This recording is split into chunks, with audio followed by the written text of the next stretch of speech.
Hello दोस्तों, स्वागत है आप सभी के अपने यूट्यूब चैनल एग्जाम नीति में। तो आज लेकर आए हैं हम लोग नदी के पार्ट टू। पार्ट थ्री में नदी खत्म हो जाएगा, तो देखते हैं क्या है। तो पहला नदी है इसमें ब्रह्मपुत्र नदी।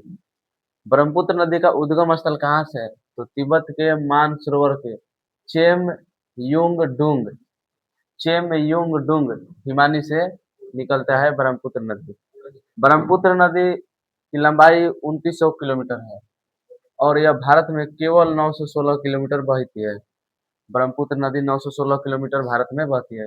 इसका अन्य नाम, जिसे इसको तिब्बत में सांगपो कहते हैं, अरुणाचल प्रदेश में दिहांग कहते हैं। ब्रह्मपुत्र नदी को अरुणाचल प्रदेश में दिहांग। इसकी सहायक कौन कौन सी नदी है? जैसे दिबांग, लोहित, कामेंग, सुबनसिरी, मानस, धनसिरी, संकोश और तीस्ता। ये सब इसकी सहायक नदियां है ब्रह्मपुत्र की। अगला नदी है नर्मदा नदी।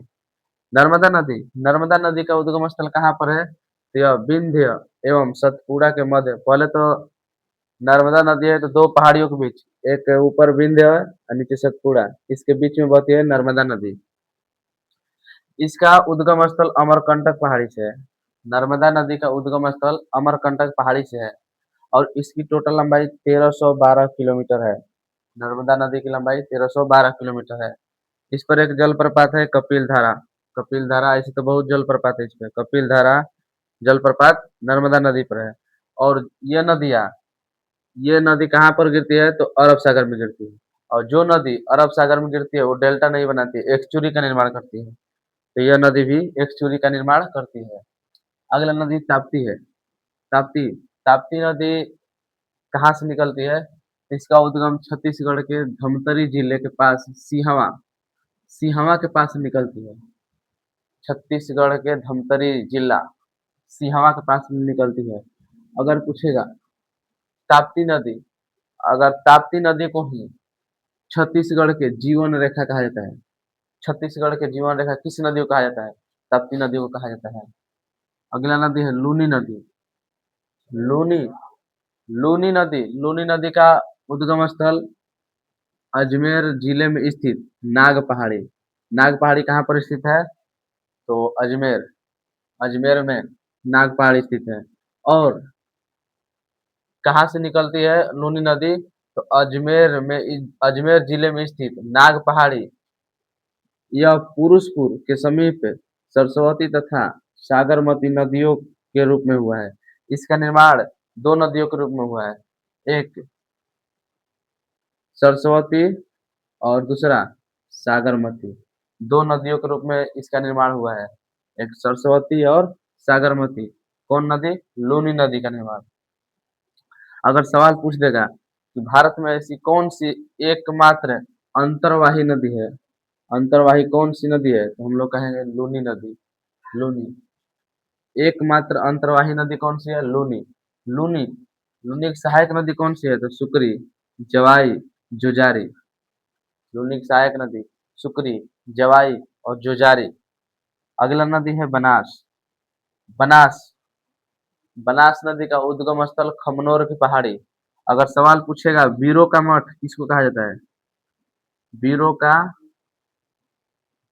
मठ किसको कहा जाता है? खमनोर की पहाड़ी को बीरो का मठ कहा जाता है। इसकी लंबाई 512 किलोमीटर है। बनास बनास नदी की लंबाई 512 किलोमीटर है।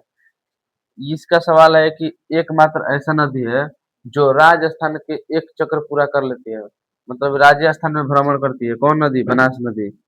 ये पूरा चक्कर लगा देती है राजस्थान के। और लूनी में एकमात्र अंतर्वाही नदी है। तो बनास संपूर्ण चक्र राजस्थान का करती है, बनास नदी। इसकी कौन कौन सहायक नदी है बनास की? बड़ेच, कोठारी, मानसी और मोरल। बनास की सहायक नदी बड़ेच, कोठारी, मानसी और मोरल। अगला नदी है कृष्णा नदी। कृष्णा नदी के उद्गम स्थल महाबलेश्वर के समीप पश्चिमी घाट पहाड़ी से निकलती है। कृष्णा नदी का उद्गम स्थल महाबलेश्वर के समीप पश्चिमी घाट पहाड़ी से निकलती है। और कृष्णा नदी की टोटल लंबाई 1401 किलोमीटर है। कृष्णा नदी की टोटल लंबाई 1401 किलोमीटर। कृष्णा नदी के कौन कौन सहायक नदी है, ये सब VVI है, ये सब VVI नदी है। जिसे इसकी सहायक नदी कौन कौन सी है? भीमा, तुंगभद्रा, मूसी, कोयना, पंचगंगा, दूधगंगा, घाटप्रभा और मालप्रभा। ये सब कृष्णा की सहायक नदी है। ये सब नदी, कृष्णा हो गया, गोदावरी, ये सब नदी VVI है, क्योंकि सवाल पूछता है हमेशा कौन सी सहायक नदी है, सवाल दे देगा। भीमा, तुंगभद्रा, मूसी, कोयना, पंचगंगा, दूधगंगा, घाटप्रभा और मालप्रभा। ये सब कृष्णा की सहायक नदी है। अगला नदी है गोदावरी, यह भी VVI है। गोदावरी, गोदावरी का उद्गम स्थल नासिक जिले में त्रिम्ब त्रियंबक गांव की पहाड़ी से निकलता है। नासिक जिले के त्रियंबक गांव की पहाड़ी से निकलती है ये नदी गोदावरी, और इसकी लंबाई टोटल 1465 किलोमीटर है। गोदावरी नदी की लंबाई 1465 किलोमीटर है। इसे वृद्ध गंगा या दक्षिण गंगा भी कहा जाता है। गोदावरी नदी को वृद्ध गंगा या दक्षिण गंगा भी कहा जाता है, और इसकी सहायक नदी सब VVI है। जैसे पेनगंगा, इंद्रावती, प्राणहिता, मंजीरा, पूर्णा, वैनगंगा और प्रवदा एवं वर्धा। ये सब किसकी सहायक नदी है? गोदावरी की सहायक नदी है। तो अगला टॉपिक इसका पार्ट 3 में खत्म हो जाएगा, नदी, भारत की नदियाँ। तो ऐसे ही वीडियो देखने के लिए हमारे चैनल के सब्सक्राइब करें और लाइक करें, कमेंट करें।